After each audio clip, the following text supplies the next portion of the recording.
जो मोह राग दोषे ऋहणदि उवलब्ध जोर्णमोपदेशम सो सव दुख मोक्षम पावदी अचिरेण कालेण। क्या है मोह और क्यों उस मोह के अभाव करने की या नाश करने की आवश्यकता है? चूँकि ये जो सभा की जो प्रकृति है, वहाँ मैं देख रहा हूँ कि यहाँ पर गोष्ठियों के सिरमौर राकेश जी भाई साहब भी बैठे हुए हैं और यहाँ पर ये नन्हे मुन्ने बालक भी बैठे हैं। अब दोनों के ही साथ न्याय करते हुए विषय को सरल और कठिन, मतलब जटिल और सरल दोनों बनाते हुए कैसे प्रतिपादित किया जाए, ये एक अपने आप में इस तरह के कार्यक्रमों की चुनौतियाँ होती हैं। तो देखिए, बहुत शॉर्ट में तो मैं कह दूं पहले कि मोह क्या है और मोह को नाश करने की आवश्यकता क्या है। प्रायः जो बहुत उदाहरण मिलते हैं, उन उदाहरणों को देखते हुए जिससे मोह को समझाया है, तो हम कह सकते हैं कि मोह एक हौवा है। अब आप उसका फिजिकल एग्जिस्टेंस यदि हौवा का देखने जाओगे तो कहाँ देखोगे? तो ऐसे ही आचार्यों ने कह दिया कि भ्रम है। एक नशे में पड़े हुए आदमी की स्थिति कैसी होती है, अब उस स्थिति का आप एक्चुअल में एग्जिस्टेंस बताओ कि स्थिति कैसी है। कई जगह तो आचार्यों ने ऐसा कह दिया कि ऐसा कोई मोह का ही महात्मा है। मेरे हिसाब से सर्व विशुद्ध ज्ञान अधिकार में एक कलश ऐसा आता है कि निमित्त नैमित्तिक संबंध को ये जीव कार्य कारण संबंध मान रहा है, ये तो कोई मोह का ही महात्मा है, कोई मोह का महात्मा है। मतलब अब कोई मोह को कैसे इलेबोरेट किया जाए, ये आचार्य के लिए भी ऐसा लग रहा था, ये भी अवक्तव्य की तरह है। तो आचार्यों ने भी ऐसा कह दिया कि कोई मोह का महात्मा है। तो अलग अलग स्थानों पर इस मोह को समझाने के अलग अलग तरीकों का इस्तेमाल आचार्यों ने किया है, लेकिन जैसा कि इस गोष्ठी का संदर्भ और प्रसंग है, मुझे उसको ध्यान में रखते हुए यहाँ पर बात करना है। तो हम कोशिश ये कर रहे हैं कि वो जो जाणदी अरहंतम के आसपास की जो गाथाओं में जिस तरह से मोह की चर्चा की गई है, उसी तरह से मैं भी यहाँ मोह की बात करूँ। अब एक बात और आती है कि वो उस मोह को दूर करने की ज़रूरत क्या है। देखो, दरअसल ऐसा है कि नशे में पड़े हुए आदमी को ये खबर नहीं पड़ती कि नशा दूर करना क्यों ज़रूरी है, लेकिन फिर भी उसके लिए ये ज़रूरी होता है कि नशा दूर हो जाए। ऐसे ही अक्सर स्वप्न में रहते हुए हमें कभी भी हकीकत की इम्पोर्टेंस पता नहीं चलती है, ये तो स्वप्न से उठने के बाद ही पता चलती है। ऐसे ही जिन ज्ञानियों के सहारे, जिनको हमने यहाँ पर आधार बनाया कि जो जाणदी अरहंतम, आगे चल के 82वीं गाथा में आचार्य कहते हैं कि जितने भी अरहंत हुए हैं वो इसी विधि से हुए हैं, और आगे भी जिनको होना है उन्हें भी इसी विधि से अरहंत बनना पड़ेगा, उन्हें अपने मोह का अभाव ऐसे ही करना पड़ेगा। और कहते हैं कि ज़्यादा प्रलाप से क्या करना है, यहाँ तो मेरी मति अब व्यवस्थित हो गई है। तो इसलिए हम सब लोगों का भी दायित्व है कि आचार्य की 82वें नंबर की गाथा को ख्याल में रखें कि ज़्यादा प्रलाप से क्या करना है, मेरी मति यहाँ पर व्यवस्थित हो गई है। जब आचार्य ये कहते हैं तो हमें भी ये होना चाहिए कि मेरी मति वो व्यवस्थित हुई है कि नहीं हुई है। तो बात आती है कि आखिर वो मोह, यानी हम उन अरहंतों को देखकर ये पता चलते हैं कि मेरी पामरता की दशा, मेरे दुख का कारण यदि कोई बना हुआ है तो वो मोह है। और उन दुखों से छूटने के लिए, जो मैंने अभी मंगलाचरण किया अपने इस वक्तव्य से पहले, 88वीं गाथा इसी प्रवचन सार ग्रंथ की, वहाँ पर आचार्य कहते हैं कि भाई दुखों से यदि छूटना है ना, तो दुखों से छूटने का उपाय यही है कि मोह का नाश किया जाए। और उस मोह को नाश करने की विधि क्या है? तो कहते हैं मोह के नाश करने की विधि है कि वो ही जो अरहंत का, जो देव गुरु शास्त्र के माध्यम से जो देशना मिलती है, वो जो जिन देशना है, समझ लीजिए तत्व विचार का जो रॉ मटेरियल है, वो जो कच्चा माल जिन अरहंतों के माध्यम से मिला है, उसका ही जब प्रोसेसिंग भीतर में चलेगी, वो ही हमारे मोह को क्षय करने में कारण बनेगी। अब उस मोह के चिन्ह क्या हैं, वो मोह है क्या? आखिर में सोनू जी भाई साहब ने अपने वक्तव्य के आखिर में वो गाथा 85वें नंबर की गाथा प्रस्तुत की थी। तो यहाँ पर वो 3 लक्षण ऐसे मोह के बताए कि भाई अट्ठे अजधा गहनम करुणेश इत्यादि अलग अलग तरह से उस मूल एक बात को बताने का यदि प्रयोजन रहा है, वही कि भाई जो वस्तु स्थिति है, वस्तुतः तत्व जैसा है वह वैसा नहीं लगना। ये जो अप्रतिपत्ति का कारण है वो क्यों हुआ? तो कहते हैं इसके पीछे यदि कोई कारण है तो वो मोह है, वो भ्रम है। और उस मोह के कारण जब वस्तु का रियल में जो उसका स्वरूप है, वो स्वरूप हमें ख्याल में नहीं आ रहा है, अन्यथा मान रहे हैं, तो अन्यथा मानने के कारण उसके अन्यथा स्वरूप की प्रतीति ये हमारे दुख का कारण बनती है। तो हम सबके दुख के कारण में कौन सी चीज़ मूल बनी? कहते हैं वही मोह, उसे ही टोडरमल जी कहते हैं भ्रम। अब इस मोह से उत्पन्न हुए दुख को दूर करने के लिए क्या करना है? तो टोडरमल जी का उत्तर है कि भ्रम जनित दुख को दूर करने का उपाय भ्रम दूर करना है। समझ में आया ना? तो सबसे पहला कारण क्या बताया? तत्व की अप्रतिपत्ति। अब जो दूसरा वाला पॉइंट है मोह के चिन्ह में, वो बड़ा, उसमें बहुत विरोधाभास और कॉन्ट्राडिक्शन खड़े होते हैं कि करुणा भाव वो मोह का चिन्ह है त्रियंचों के प्रति और मनुष्यों के प्रति। हालांकि जयसेनाचार्य इसका एक अर्थ और कर देते हैं कि करुणा का अभाव वो मोह का चिन्ह है, और ऐसा कह दिया निश्चय से करुणा भाव और व्यवहार से करुणा का अभाव मोह का चिन्ह है। लेकिन अमृतचंद्राचार्य ने दो अर्थ नहीं किए। अमृतचंद्राचार्य ने एक ही कहा, करुणा भाव मोह का चिन्ह है। अरे भाई, पहले वाले पॉइंट को भूलना नहीं है, दूसरा पॉइंट याद करते समय विपरीत अभिनिवेश के साथ, यानी तत्व की अप्रतिपत्ति के साथ, अयथार्थ ग्रहण के साथ, पदार्थ को सही ढंग से नहीं समझने के साथ जो कुछ भी करुणा भाव दिखाओगे ना, वो करुणा भाव हमारा कहीं ना कहीं ऐसा ही होगा कि हम संयोग से सुख दुख मानेंगे, संयोग, अनुकूल संयोग जुड़ जाने से सुखी। और हमारे लौकिक में भी करुणा ऐसे ही तो चलती है। किसी ने प्याऊ बना दिया तो लगने लगा कि ये भाई बहुत बड़ा महान काम हो गया है। समझ में आया? रोटी बंटवा दी, कपड़े बंटवा दिए, तो इससे लगने लगता है कि ये बहुत बड़ा काम हो गया। तो मूल में भूल तो ये पड़ी रहती है ना कि संयोग सुख दुख का कारण है। तो ऐसे अयथार्थ तत्व की अप्रतिपत्ति के साथ यदि करुणा भाव भी है तो वो भी मोह का चिन्ह है। और तीसरी चीज जो है विषयों का संग, विषयों में घुसने की भावना। निरंतर ये लगता है कि जो सुख आ रहा है वो कहाँ से आ रहा है? कि वो विषयों से ही आ रहा है। अब वो विषय से यदि सुख मान रहा है तो वो अरहंत को नहीं जान रहा। 62वें नंबर की गाथा में प्रवचन सार में पहले कह के आ गए हैं, ये अभव्य कौन है? जो भगवान के अतीन्द्रिय सुख से ज्यादा जो अपना सुख मानता है, यही साक्षात अभव्य का लक्षण है। अब आप, उसने जब विषयों से सुख माना तभी तो विषयों का संग किया ना, और विषयों का संग किया, विषयों में सुख माना, तो उसने अरहंत के अतीन्द्रिय सुख को कहाँ जाना? ये सारा का सारा जो भ्रम चल रहा है, ये हेल्यूसिनेशन है, ये जो इल्यूजन है, ये किसके कारण है? ये ही मोह का चिन्ह है। और ऐसे उस मोह के चिन्ह को ये चिन्हों से जिस आपने मोह को आइडेंटिफाई किया, उस मोह का नाश करने के लिए क्या करना पड़ेगा? कि जिन्होंने अंतिम ताव पर पकाए गए सोने की भांति, है ना, जो अरहंत भगवान है, जब हमने उनका स्वरूप देखा और निर्धारण किया सुख क्या है, सच्चा स्वरूप तत्वों का क्या है, ये निर्णय किया, उस निर्णय के साथ हमें पता चला कि इनकी देशना जो बताएगी उसी से उस मोह का अभाव होगा। 88वें नंबर की गाथा में उसका आंसर लिख देते हैं कि मोह का क्षय क्यों होता है और क्यों जरूरी है। ये भी मेरा विषय था ना, तो इसलिए जरूरी है, वहीं उसका उत्तर है। क्या है? यदि दुखों से छूटना है ना, पहले तो प्रूव किया कि जो दुख है वो मोह के कारण है। अब इस दुख को से छूटना है तो क्या करना पड़ेगा? कि ultimately you have to process, है ना, कि किसकी प्रोसेस करना पड़ेगा? कि जो अरहंत भगवान से जो उपदेश मिला है वही तत्व विचार, तत्व निर्णय के जरिए पहले गर्भित शुद्धता और बाद में वही गर्भित शुद्धता सम्यक शुद्धता में बदलेगी। पहले तो वो चल रहा है विचार रूप से, सविकल्प रूप से, और बाद में वही 86वें नंबर की गाथा के आखिर में आता है, भाव शुद्ध ज्ञान से दृढ़ किए हुए, है ना, द्रव्य शुद्ध का जो अवलंबन लेता है, ऐसे वो मोह क्षय का उपायांतर है, उससे मोह का नाश होता है। लेकिन उस पूरी प्रक्रिया में जो मूल चीज हमारे सामने आई, एक तो अरहंत के स्वरूप को जानना, और अरहंत के स्वरूप को कैसे जानना? कि वो स्वाध्याय से जानना। तो यहाँ भी जिनेंद्र देव भी आ गए और जिनवाणी भी आ गई। इस तरह से जब सम्यक प्रकार से इस पूरे तत्व का निर्धारण करके वो अयथार्थ प्रतिपत्ति जो थी वो दूर होती है, तो फिर उस मोह का अभाव होता है। और उसके बाद जब मोह का अभाव हो जाता है तो सहज हमारे हृदय से निकलता है, अब अधिक प्रलाप से क्या, मेरी मति तो व्यवस्थित हो गई है। बैठ जाऊं या खड़े खड़े ही उत्तर देना है?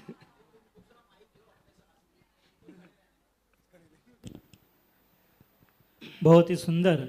ऐसे मोह के विभिन्न लक्षणों के माध्यम से पहले उसकी पहचान करें और उसके पश्चात वस्तु व्यवस्था का ज्ञान करके हम और आप सभी उस मोह के अभाव का निर्णय करें। ऐसी बात आदरणीय भाई अंकुर जी ने यहाँ पर कही। अब मैं सम्माननीय मंच एवं समस्त सदन को आह्वान करता हूँ कि यदि उनकी कोई शंका समाधान हो तो वे अवश्य यहाँ प्रस्तुत करें।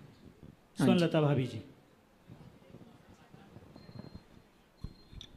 अभी आपने कहा कि हमारी मति व्यवस्थित हो गई है और मोह का नाश हुआ, ये बात आचार्य कह रहे हैं।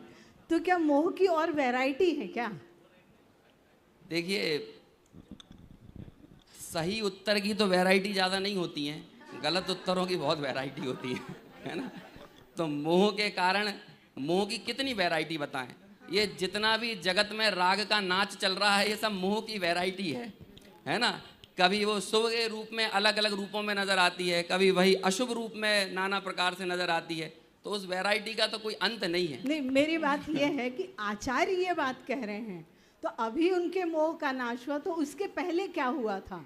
चौथे गुण स्थान में, पांचवे में, अब छठवें में हो रहा है, तो वो वैरायटी की पूछ रही हूँ मैं। देखो इसके अभी वो यदि चारित्र, देखो अभी यहाँ पे तो बात चल रही है ना मोह के अभाव की। 86वें गाथा की भी हम बात करें तो वहाँ पर एक शब्द आया है प्राथमिक भूमिका वाले की। तो यहाँ पर तो मुख्य रूप से दर्शन मोह की बात चल रही है।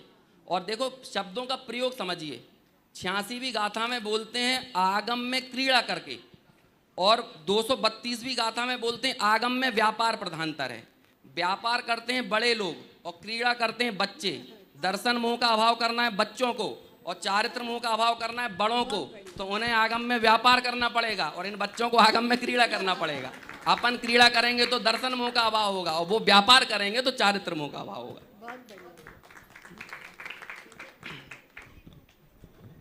दोषी जी कुछ उत्तर देना चाह रहे थे। नहीं, इसमें मैं एक प्रश्न ये मेरा ये था कि ये करुणा भाव को हम लोग याद करते हैं, लेकिन उस करुणा भाव का क्लियरेंस नहीं होता है। करुणा भाव को मोह का चिन्ह क्यों कह रहे हैं, उसका समाधान, मतलब आपने तो कहा अट्ठे अजधा गैणम से जोड़ो उसको, फिर भी समझाइए। वो करुणा के अभाव का भी। हाँ देखिए, ये चीज जो है ना, ये हमारा अकेला कंफ्यूजन नहीं था। मुझे लगता है कि ये तो जयसेनाचार्य भी इसको नहीं बोल पा रहे थे अकेले उन्हें भी करुणा भाव अकेला कहना, करुणा का अभाव कहना, मोह का चिन्ह मानना, ये उन्हें स्वीकार नहीं हो रहा था। इस गोष्ठी में आने से पहले सोनू जी से यही चर्चा चल रही थी कि भाई उसको छायोपशमिक भाव माना। अब छायोपशमिक भाव को बंद का कारण कैसे कह दें, है ना, ये वाली बात हो रही थी। तो इसलिए वहां पर करुणा भाव के साथ साथ करुणा अभाव। छायोपशमिक भाव किसने कह दिया? अब ये तीसरी बात आ गई। नहीं सोनू जी आप उत्तर दोगे क्या इसका, है ना? आपके दिमाग में बहुत सारी चीजें चल रही। प्रश्न निकाल लो पहले। नहीं, करुणा भाव वहाँ यही था कि जैसे क्षयोपशमिक चारित्र है, तो क्षयोपशमिक चारित्र में देशघाती प्रकृति का जो उदय है, उसके कारण ये सब। तो करुणा भाव को कहाँ का? क्षयोपशमिक चारित्र को कहा? चर्चा वो कुछ दूसरे डायरेक्शन वाली थी, उन्होंने उल्लेख कर दिया। हाँ बताओ। तो मैं जितना समझ पा रहा हूँ, मैंने उसे अपने इस वक्तव्य में बताने की कोशिश की है कि भाई जितनी भी तत्व की अप्रतिपत्ति के साथ जो करुणा हो रही है, और हम और आपको प्रायः जो करुणा होती है, त्रियंचों पे जो करुणा होती है वो क्या होती है? अभी कुछ दिनों पहले बकरा ईद थी, तो हमें क्या लगा? यदि हमें उन पे करुणा हुई तो कौन सी हुई? कि हमें यही लग रहा है ना कि यदि वो जीते रहते, बढ़िया रहते, तो हमें लगता कि वो जीवित मरण का कारण, सुख दुख का कारण ये कोई और व्यक्ति है।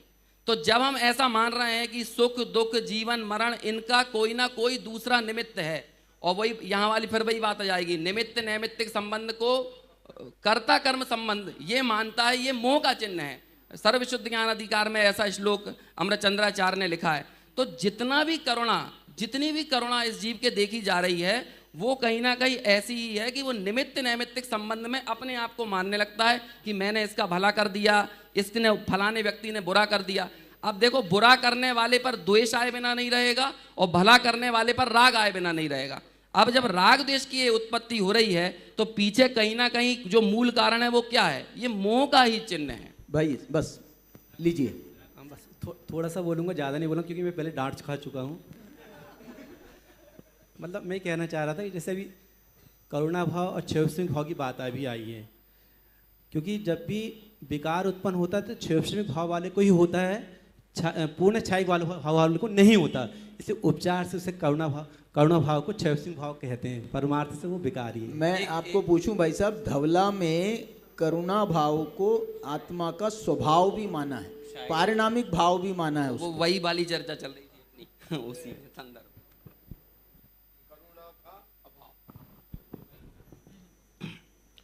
यहाँ पर इस गाथा में करुणा भाव को दर्शन मोह का चिन्ह बताया, मतलब साहब के साथ में।